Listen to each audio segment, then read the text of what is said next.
Hello everybody, this is not AI, this is me telling you that this video is sponsored by Vantrue. Grab yourself 10% off of any dash cam from their website using my code there, LondonCam. All links in the description below. All clips in this episode was shot on my N4pro. So answers on a postcard, was that better than the AI or was that a load of old...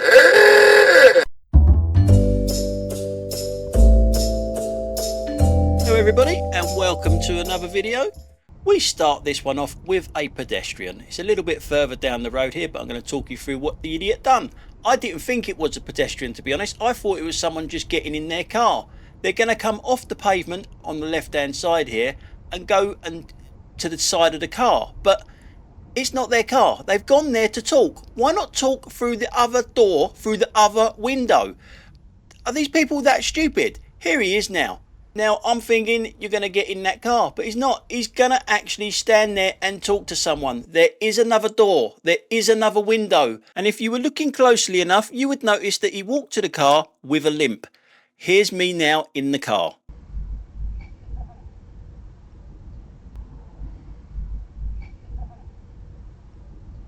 He's not even the driver. He's moved over there to have a chat. Roadside to have a chat.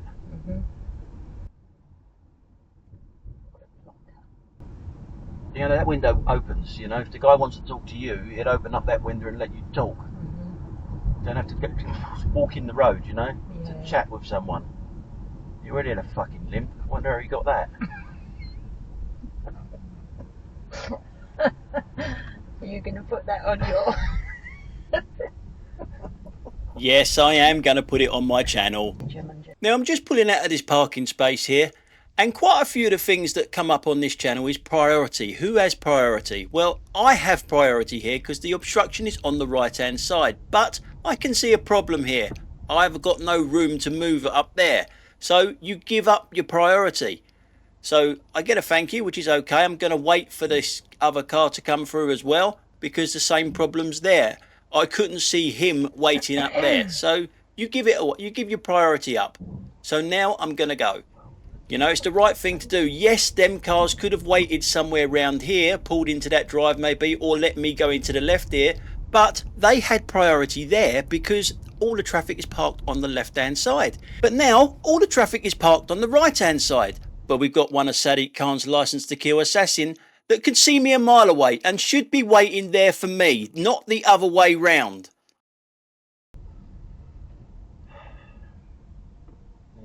See, he should be waiting. Yeah, well done. He should be waiting there for me, not the other way round. And I know some of you will be saying he's in the obstructed area before me, but that isn't quite how it works. And you guys that comment saying things like that know that. And the only reason he was there first is because I slowed down. So now we come to a big keep clear sign on the ground here. Huge, great big keep clear, massive. Still not big enough for some people.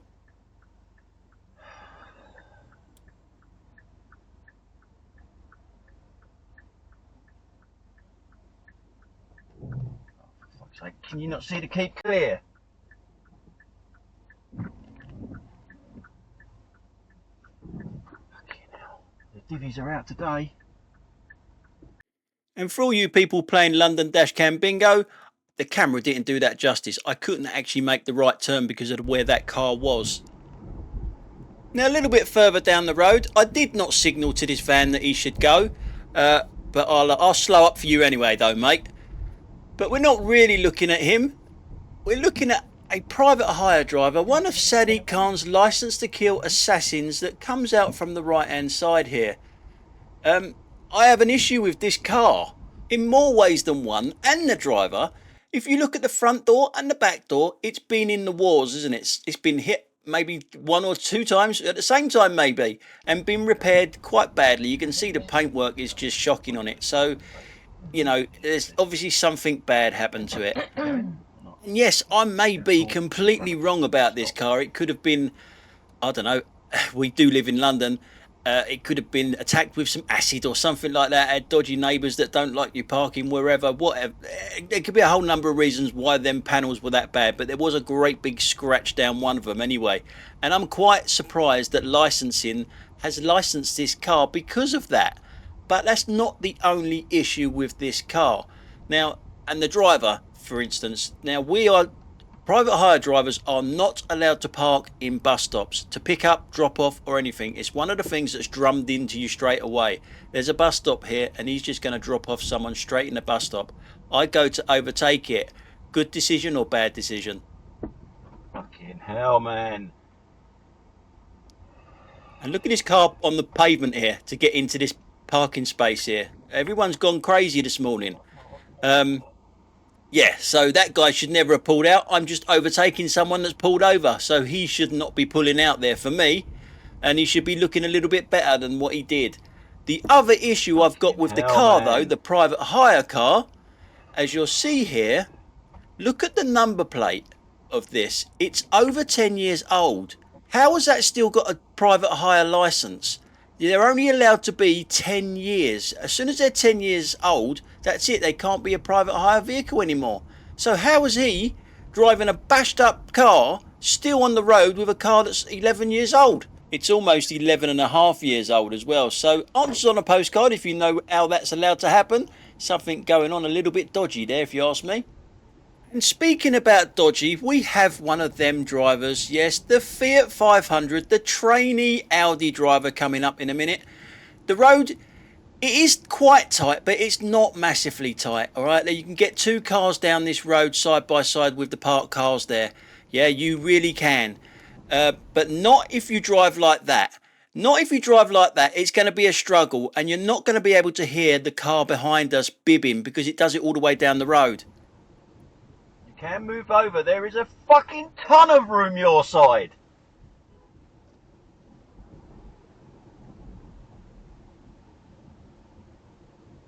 You can move over. There is a fucking ton of room your side.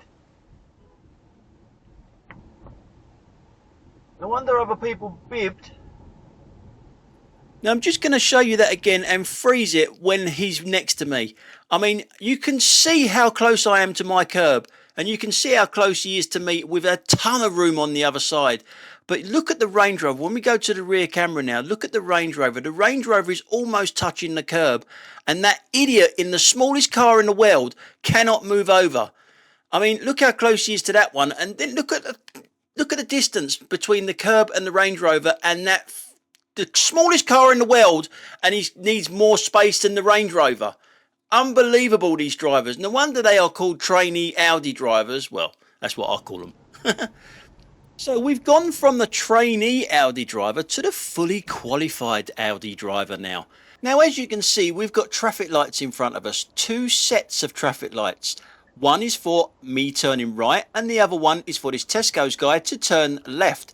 Now, that turning over to the right hand side where I'm going, they've got exactly the same traffic lights on their side as well, i.e. they can turn left, but to turn right, they will still have a red light, like I have here, because of oncoming traffic, in my case here, and they will have oncoming traffic because of me turning right. I hope that makes sense.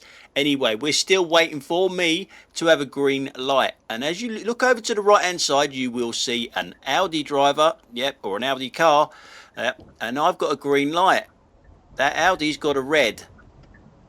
Where you going? Where you going? Now I will show you it from the rear so you can see the traffic lights, just so you can see that I'm not telling porcupines. Where you going? Where you going? And there you go, there's his red light. It is quite clear, but it is all about concentration on filter traffic lights. But at least I did get a thank you, or is that an apology? I'm not sure. But anyway, always an Audi. Now, a little bit further down the road, I'm going to ask the same question I asked in Epsom a few videos ago. Am I queue jumping? Or am I using the whole of the road like they say that you should? I'm going to be turning right up here. Now, for me, I do want the lane that I'm in now. Forget the roadworks for a minute. I do want this lane that I'm in. But just for educational purposes, I'm moving out to this lane. I'm not a queue jumper. And I know how this road works. I'm only doing this for educational purposes, believe it or not. Now, if you're on SatNav here, it will be telling you to use either lane to turn right here.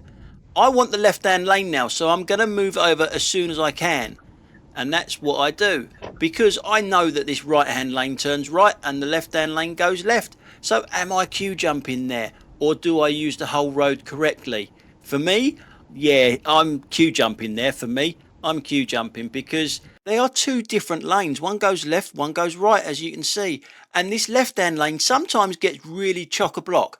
And then what happens if you're going in the right hand lane to cut in like I have just done and you can't get in? You're waiting there holding up traffic that wants to turn right. How is that helping traffic flow? So for me, I was queue jumping there. And the thing is, if you're using Google Maps or Waze, it would tell you to do it exactly the way I've just shown you. Use both lanes and then move over to the left. Not for me, that's not the right way of doing it for me. Just because of the reasons I've just said. If the left-hand lane is blocked and you're in the right-hand lane, you're blocking the right-hand lane, so you're not helping traffic flow at all. Anyway, I will show you this from the rear camera just to show you that I didn't cut anyone up or anything like that. If I couldn't get over, I would just go round the roundabout again, or the one-way system again, and show you it again. But look at all the traffic I've beat by doing it this way. And as you can see, none of the road markings or the road signs are telling me to be in the lane next to me. They're saying to use both lanes until you get round to seeing them arrows that separate the road.